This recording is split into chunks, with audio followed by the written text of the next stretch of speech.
Hey folks, this is a short video mostly from my dad, kind of showing him how we're running our pigs here. He lives on the opposite end of the state, so doesn't get a chance to visit too often.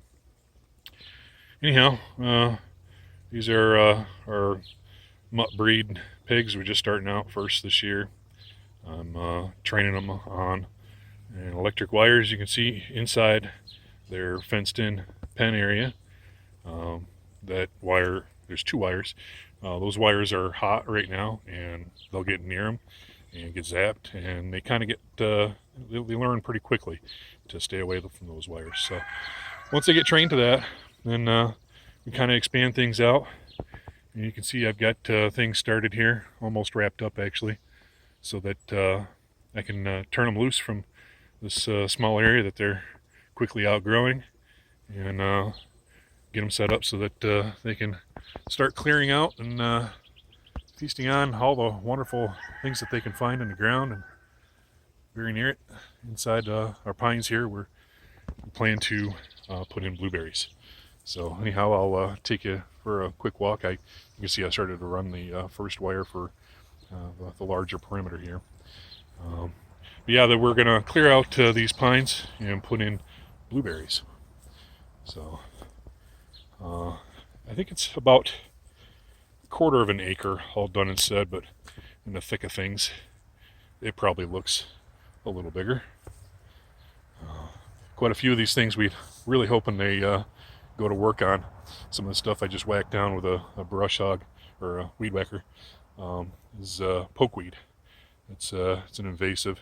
Doesn't really cause too much of an issue, but it just kind of overtakes things, and the berries on it are staining, and you don't really want to brush up against them when they're ripe. Some of the other things we got that are not invasive, that's an elderberry, a wild elderberry there. This one's young enough where it doesn't have any fruit on it. We've got quite a few other ones that that do. They don't really, the wild ones don't really taste all that great. Here's some of the berries on a wild one there. They're just filling in, getting ready to mature. There's a tiny red one on that one there. But yeah, they don't taste all that great. We haven't tried some of the cultivated ones, but we do have one started in our orchard now. So I forget what variety that one is, but I think it's a black, so it should taste quite a bit better. You can see there's quite a bit for them to dig into and tear up in there. Hopefully they do exactly that. Some of this you can also see is poison ivy. We'd really love for them to go to work on that. One of the other ones that my dad wasn't really familiar with, and a lot of people aren't, is called Virginia creeper. And that's what that little gem is right there. Not everybody is sensitive to it, but for those that are, it's very much like poison ivy, poison oak, poison sumac. Oak and sumac is what'll get me really good. I got it once when I was a kid, and that was the worst summer I have ever had.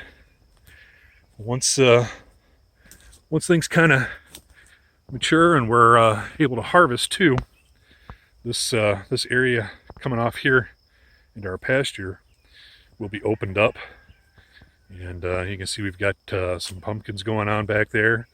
You can't really see them through the grass there, but we've got some watermelon going in here, and on that first strip we've got a little bit of corn, mixed varieties, a different sort, mostly popcorn and some sort of colored stuff. Not really my thing. My wife is into it. Rainbow or something, I don't know.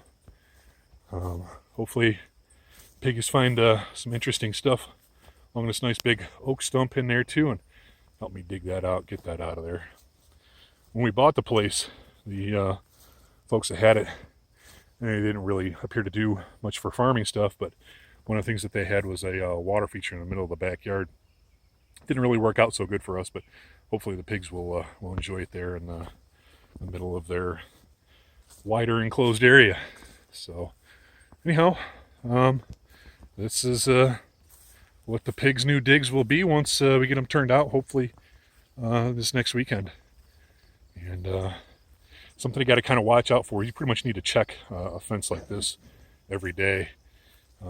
If it starts to short out with grass touching it or anything else coming across the wire, starts grounding it out, it doesn't become all that effective. So you have to pay attention to it quite a bit and make sure that it's still giving a nice good charge. So anyhow, happy Father's Day to all the dads out there, and happy Father's Day to my dad, and y'all take care.